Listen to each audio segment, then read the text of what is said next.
Hello folks, and welcome back to another Legacy of Kain Defiance bug hunting expedition. Today is Saturday the 25th of December 2021. It is 6:22 p.m. and it's clearly Christmas Day. So I thought I'd log a quick entry for the finishing of the second part of this Gargoyle bug exploration side of things. So as you can see, there are two bleeding gargoyles. The other one is just using water. So if we go back to normal and I show you this one. So firstly, I'm going to be showing you this from the perspective of see what happens when you actually use the third one despite having the water reaver already.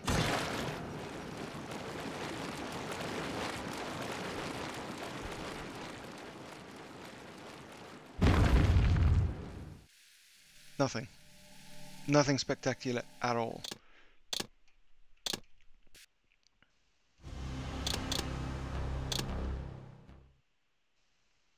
So what I'm also going to show you is the other side of the wall with regards to the non-cracked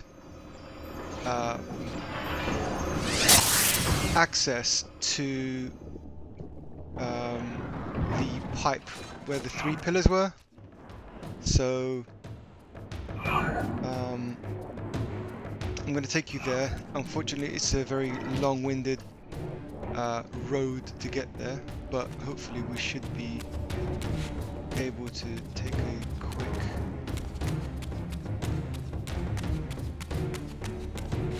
it's still open. Surprising.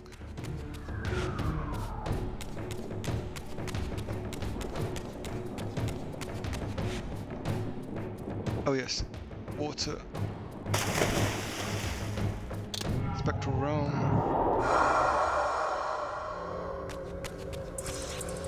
Don't actually think I needed to do that.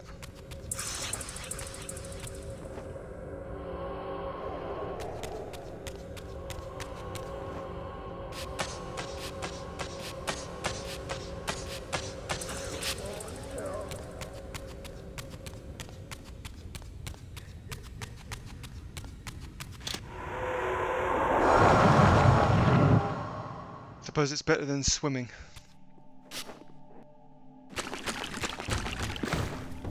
Wow, I really didn't expect that.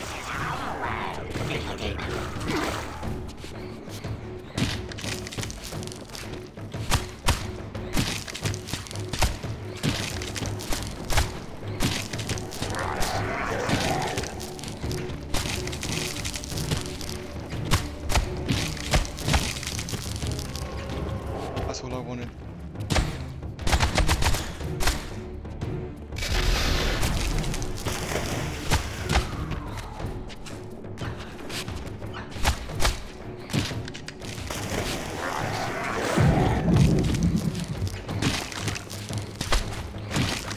Didn't actually expect there to be any enemies in this area, to be honest.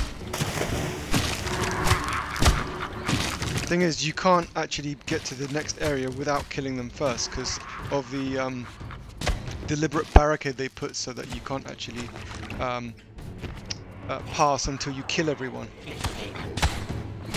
And sadly, they do this a lot in the in Voradors mansion. Wow. Really annoying when they do that. If the animation doesn't quite catch the other enemies, then essentially they don't get affected by the blast, which is crap. I thought I charged up my reaver already. There we go.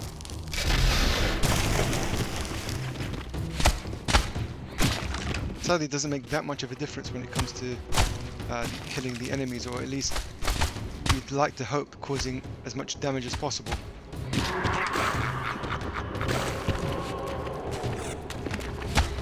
Hopefully he's the last one.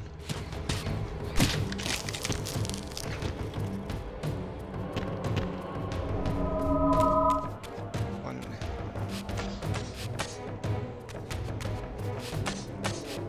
So the only thing I wanted to show you was the wall. So as you can see, it's not cracked from this side. That is really disorientating.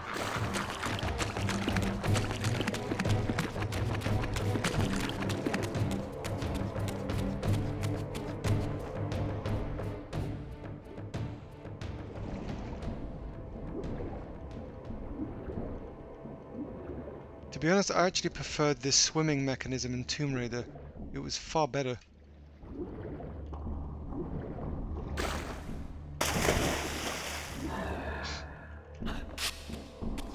That was the camera, to be honest. Oh, God. I think I need to go back because I need to access the area with the fire reaver. Fortunately, in this particular timeline, not everything is damaged yet. Or at least I haven't gone to Avernus Cathedral. I don't think it's the right... Oh, no, it's not the right reaver.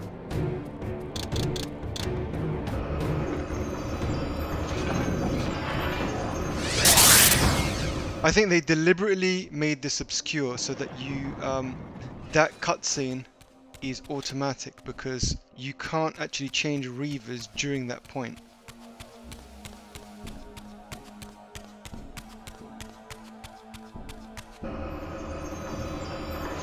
So I took the liberty of creating two separate saves, which were originally autosaves. So I had to load the autosaves multiple times, create save points, and then actually demonstrate this particular issue. So since that area, that wall there was supposed to be fractured by me through using the spear, it's obviously not fractured now, so I can't actually go through it. Normally you don't have to change to the spectral realm. You could just blow it, go through it, and then you actually walk in the material realm. But it's not a big deal. So this is the other side of the wall. As you can see, it is not fractured. And the whole point of actually getting the water reaver is to access Janos's crypt.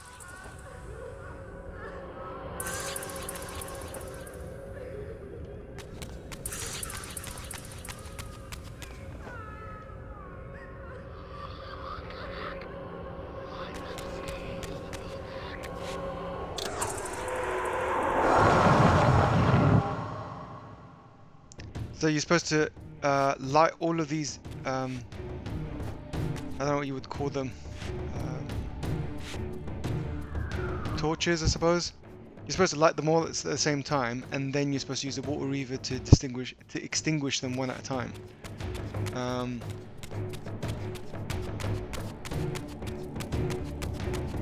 So I just want to quickly show you what it looks like in the material realm, and then I'll show you what it looks like after Avernus. You've noticed a lot of weird collision detection issues in this game. A lot of detection issues. So there it is. Not broken at all. So at this point I'm just going to quit the game and then load the game after Avernus, which is chapter 12. So the one thing I'd noticed after I started playing the game is at this point you've technically quote unquote killed Kain, but you know you're supposed to have the Heart of Darkness, right? I don't have it. Blood drinker. Where is it? It's not there. So what I'd noticed was when I actually eventually went to Janos's crypt, when you pressed action, nothing happens. He just swings the reaver. In my absence, the estate had been overrun by Mobius's soldiers. I hoped that they had not yet found the entrance to the crypt or discovered the body of Janos. The animation of his eyes are not good. There was no sign.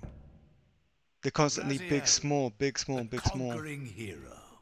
I understand we ought to offer congratulations. Kain, at last, is dead. I suppose you expect similar congratulations on the death of Vorador. Or has he eluded you?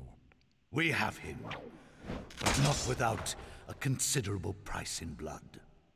Maybe it's me, but Vorador's sword, Let the it very sustain tip is actually broken. until his head is off, and every vampire in Nosgoth at last is dead. And will that knowledge sustain you? You too are going to your death. For a true servant of the one God, death is never bitter.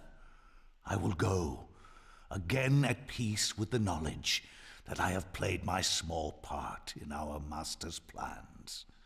Kain is at last Now destroyed, that is a gorgeous view. and you have carried out the deed. Which hero do you think you are now? The vampire savior, or the other one? Have you realized yet that it didn't matter to us which one either of you thought you were, so long as the result was the same in the end? And now, Kain is dead. Really, I cannot thank you enough. So, this has all been arranged every step of the way. And Kain thought I truly had free will. Oh, but you do. And there's the greatest triumph of all. To have compelled the one player who could choose into doing exactly what we required. Well done, faithful servant. And now, I have an execution to see to.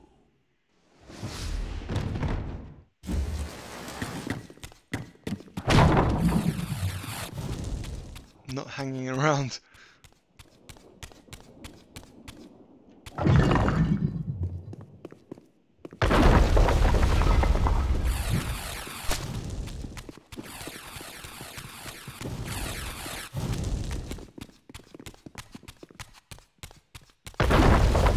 There's no door.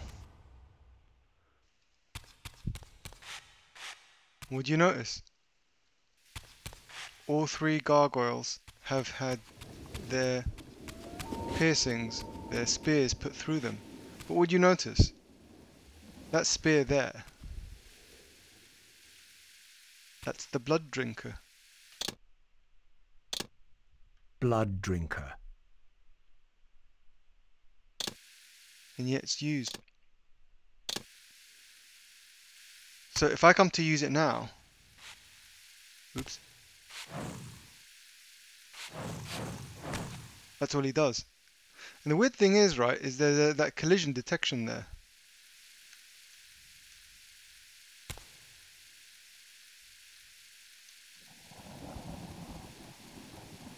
Very odd.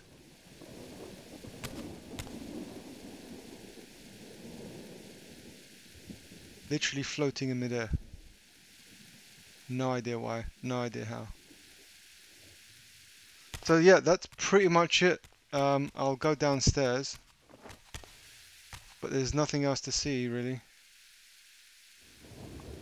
And of course I've already got the water reaver. Well, I've even got the earth reaver, so you could tell how far this has come, and I actually can't progress, which is really crap, because let me think. How do I get back to Janos?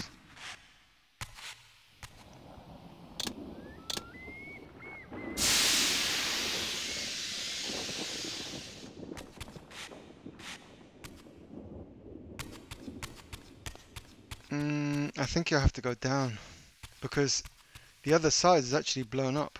You can't go through it.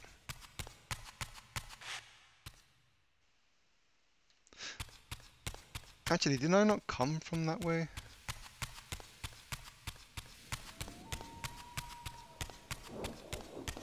No, that was the different gameplay, wasn't it? I don't think there's any way to get back. Let me just double check. There's two sets of enemies, one in the library and one here.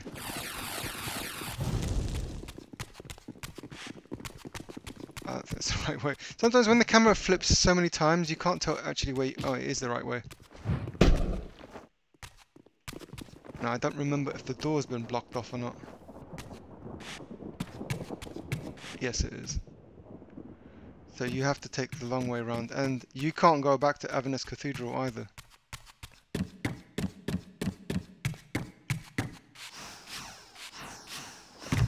There's no way to go back. So I'm probably going to have to go the long way around, because as part of this, you actually have to go to Janos' crypt anyway. So I presume the only way to do that is to actually come out the mansion completely and take the long way around. Oh, I remember where you have to go now.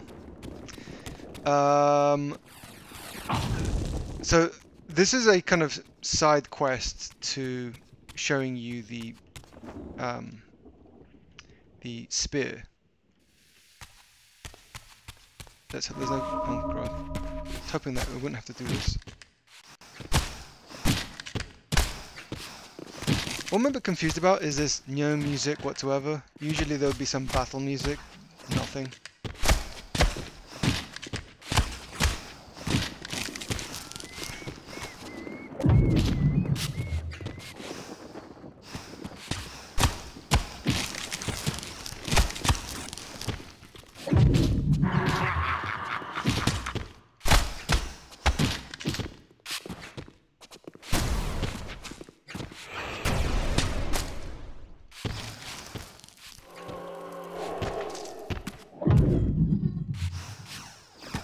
Oh, there it is. Okay, they're all gone. Good.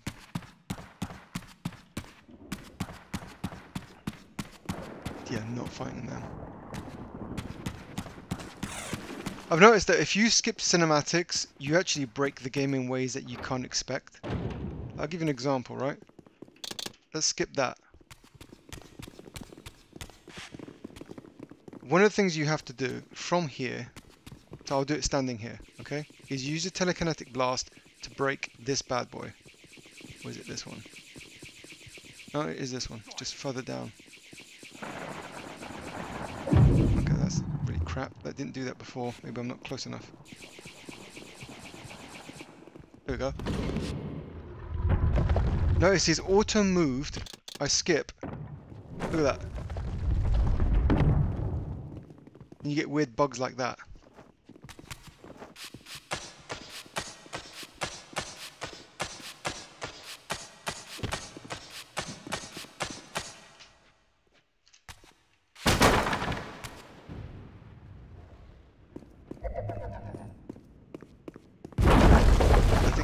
The Earth Reaver to get out. There's a lot of fights here, which is again really annoying. Let's change to the Earth Reaver because you can't get out the other way because everything's literally blocked off. So this is where you would get the other spear.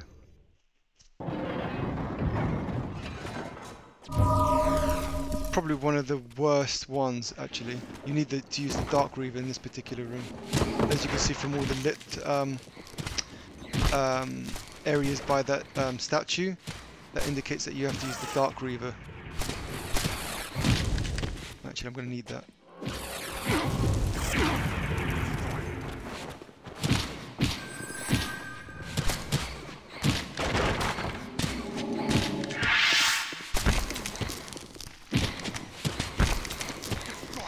That's the other thing that's kind of buggy about this as well with the combat. When you do a lift attack, they don't always lift straight up.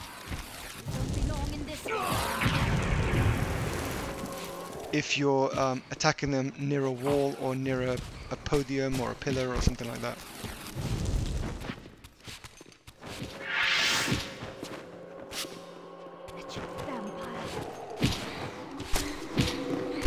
Always attack the wizard.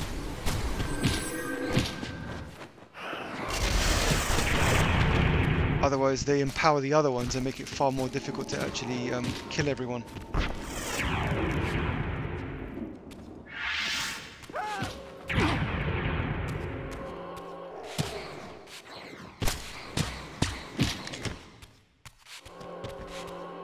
Now I can get out.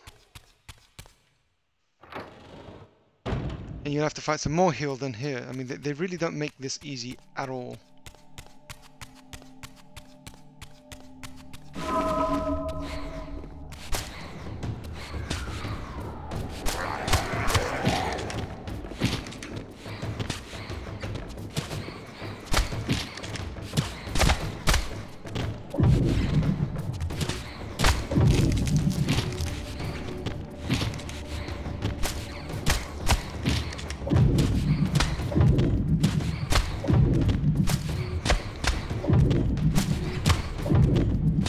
don't understand why the kinetic attacks are not connecting.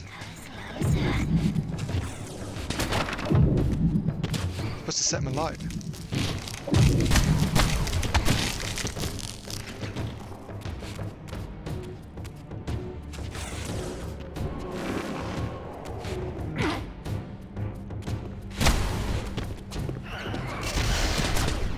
There we go.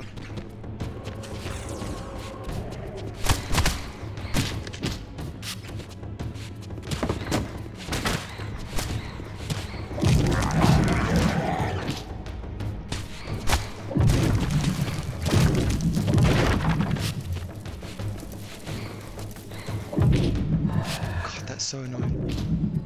That's what I mean with the repel attacks when they have that green glow.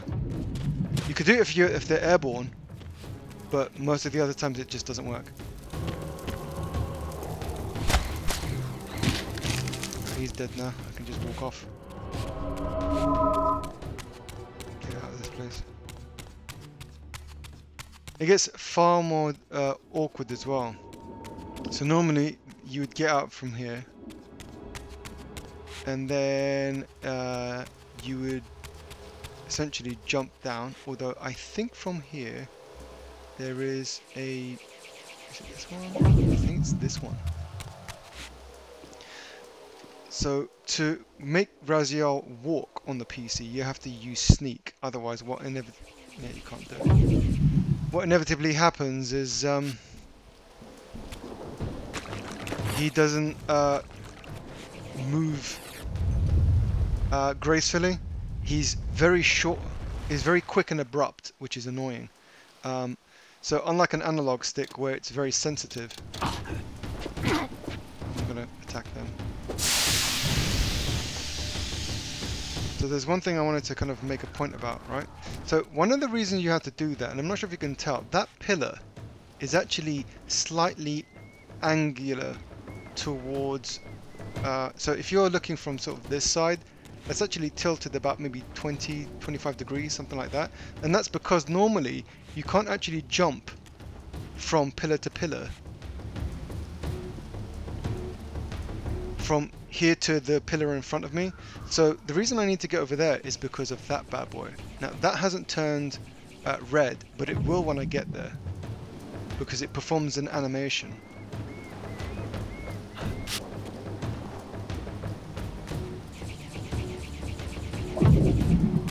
Still not close enough. It should turn green. There you go. And it's literally the only way to get back in.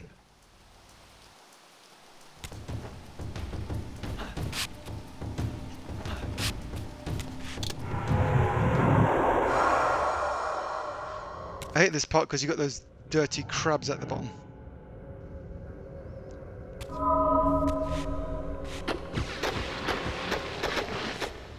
And what I like to do is just blast them, although you can't really see what you're looking at, unfortunately.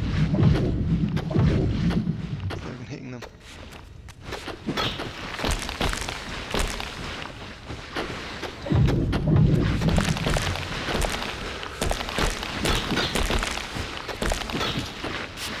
Rolling around is absolutely important, otherwise they just take them in.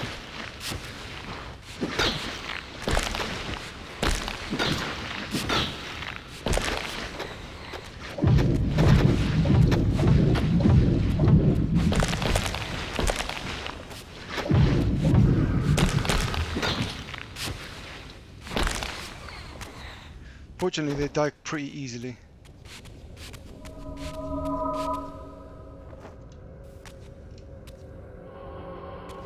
You have to go back into the physical realm. Oops, I didn't mean to do that. This is funny, right? You see that kind of stick, well, that wood that's at an angle, 45-degree angle where Raziel is standing. That will eventually disappear when you go into this physical realm. It shrinks, then just disappears. It comes out of nowhere. Like, what happened there? Why would you have that there? It's very odd. So that puzzle that we did earlier to get the Voradors crest is completely inaccessible now. To be honest, most of this area is inaccessible.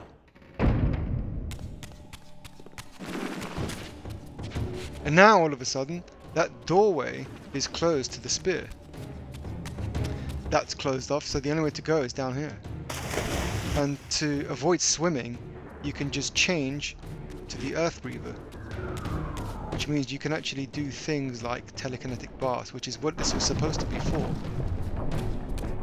So the idea for doing that is literally for this puzzle. And so if you're looking to upgrade every part of your health or telekinesis, those pillars, this pillar here is supposed to land on this switch, and that pillar is supposed to land on this switch, which you can't really see because let me just try that. There we go. So you can see that's one of the switches, that is the other switch, and it opens this gate to access that power up.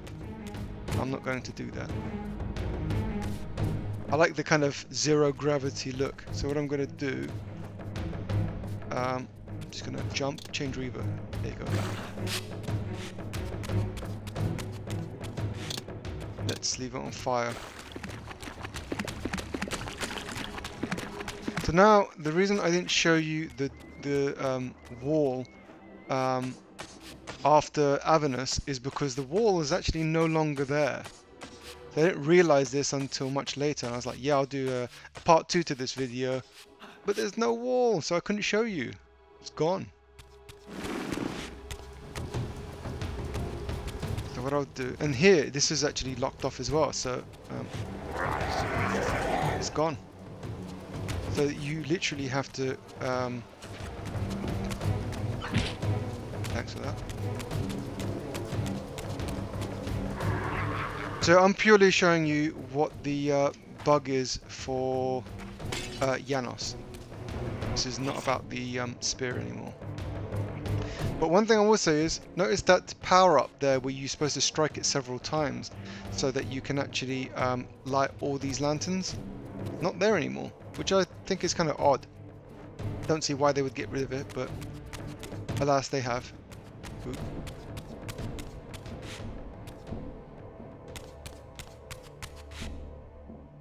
That's interesting. There's a very kind of Blood Omen 2 quality about it.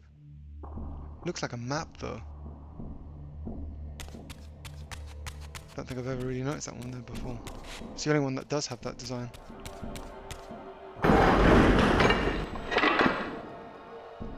I do like that.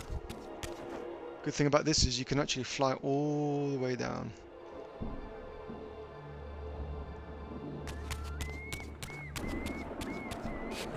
So I can't use the Heart of Darkness because he literally doesn't have it. Which is what I was showing you guys before. Blood Drinker. That's all he has.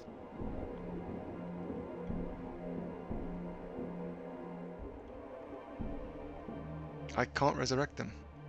Normally at this point you would just press X, or so not X, action, thing in the PlayStation, and then you would essentially be done. So that pretty much brings us to the end. Hopefully this was short and sweet. Hope you guys having a great Christmas day. Actually, one quick thing I wanted to show you guys is the graphics. So I had a lot of problem with OBS Studio. I couldn't get it to record correctly. It was either slow, or it was choppy, or it would have a combination of the two. So I actually had to change some of the graphics. So I had to disable VSync. I had to change the anti-aliasing so it was off. I had to leave. So the shadows I enabled, but this is for something else. The full screen effects I disabled because without recording it looks crap. Bearing in mind I'm basically using an ex-corporate laptop, and it's not designed for gaming. I could play games on it, but it's not really built for it. So let's see, display mode. So I put double buffering instead of triple buffering, anti-aliasing is disabled, and the resolution is incredibly high. That's my monitor native resolution. I tried downscaling it, for some reason it doesn't work. It seems to prefer this resolution, and it records properly. But the other aspect of this is that using OBS Studio, I have to define that this is the native rate, 3440 times 1440, I believe it is, and then I had to make it smaller to something like 1720 by 800 something, I think. So that's the resolution I record at, because if I don't do that, then the recording output looks really crap. I've also had to drop the frame rate from 60 frames per second to 30. If I put it at 60, again, it's too choppy. Playing the game, it looks absolutely crisp, but when I record it, it looks terrible. And so I looked at various forums online to see if people had the same problem or the same experience, and they said disable game mode, disable DVR recording in Windows 10, and it didn't seem to make a difference, unfortunately. So yeah, I had to kind of make quite a number of changes just to get this to record, because obviously I want you guys to be able to see not just what I'm doing, but I want you to see it to a degree, I can't speak, to a degree of clarity and quality, so it doesn't just look like I'm recording it for the sake of recording it. I want you guys to see it in proper quality. Plus, when I use this app called Lossless-Cut, which is a great app, by the way. I can link it in the description, actually, where you basically edit the video without the need for rendering. So before, I used to use Vegas, and the problem with Vegas is you have to re-render the video that you've already got. That, if you've got like an hour's worth of footage, that can take like 2.5 hours, and then when you upload it to YouTube, that takes another 2.5 hours. You end up spending what, 5 hours, 6 hours, depending on the size of the footage, sorry, the duration of the footage and the size of the actual file. And on top of that, you can, I think it's called demux or remux. You can remux into from NKV to MP4, and that makes it editable in other players or rendered in other players, and you can do other bits and pieces. But fortunately, Lossless-Cut actually recognizes MKV, and YouTube recognizes MKV, which means it makes my life a lot easier. All I do is I trim the beginning and trim the end of the videos, and then I upload straight away. And then YouTube recognizes the actual video quality with the 60 frames per second, and it just uploads it with crisp quality. Of course, in this case with Defiance, as opposed to Blood Omen 2, the frame rate is 30 frames per second, and I had to change that natively in OBS Studio. For Blood Omen 2, I didn't actually have to do that. So, oh, the other thing to bear in mind is that this game is running the European version of Defiance. This is version 1.1, not 1.0. The retail version of the North American SKU is 1.0. So, hopefully that's been kind of insightful for you if you guys want to do some of your own recording, or if you want to understand kind of more about the configurations that I've set up for this. If you wish, actually, I'll just show you my controller options, because just in case you want to replicate my settings. I do use a Microsoft 5-button IntelliMouse. They're very old school, they don't even sell them anymore. You'll find them on eBay, but they're quite expensive if you're going to buy them brand new. They're something like anywhere between 150 to 200 pounds brand new, which is ridiculous because it's not worth that much. But having said that, I've had the mouse for about 10 years, so you could argue it's definitely outlasted. I mean, it's an ex-corporate mouse as well, so I didn't actually pay for it anyway, and still I've been using it for all this time. I got it in 2008, I believe, so yeah, it's 2021 now, so that's a long time for a mouse. I used an IBM mouse many moons ago, and after about a year or two it failed on me. Anyways, this is the basics. WSAD, pretty standard. Lift attack is the side button, not the actual left right click. And then for telekinesis I use the right click, and then the action I use left click. For TK aim I use the actual scroll button, which you can actually click in, so I don't scroll it up and down, I literally just click in. And then for the soul suck I literally use the far right trigger.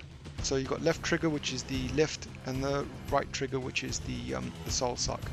And then the final one, so by default IDOS have set the game to run F as the status menu, which is why you often see me click the status screen and get confused with the look around, because the look around is E. So E and F are right next to each other, kind of diagonally. And then of course I use 1 and 2 for previous and next reaver, and then use R. So all these buttons are very, very close together. And of course I use sneak, where is it? Yeah, sneak is left control, shift is for auto face. So all these buttons are very close. So it's quite easy to kind of get confused. This game is really, really not designed particularly well for use of keyboard and mouse. It can be played, and I've obviously completed this game about 2-3 times with the keyboard and mouse, but again, it's kind of horses for courses. It depends on what you prefer. I've said this before, and personally I don't play PC games with a pad. Like I said before, I don't see the point. You know, it's up to you if you want to do that or not, preferences, etc. But yeah, that's just kind of my preference. I've actually played games like Need for Speed Underground with the keyboard and mouse. I actually got so good at it that when I put it in manual, I could tell what gear it was in just from when to change gear based on the engine noises, and I still managed to complete it using I think it was a keyboard actually. I don't think you play Need for Speed Underground with a mouse. But anyway, that's enough for today. Hopefully this has been interesting for you and informative on the configuration front. If you're interested in more, please give me a shout. I'll be going back to the kind of normal bug hunt playthrough. This was purely for the spear and the anomaly of the missing Janos's heart. So thanks again for joining me.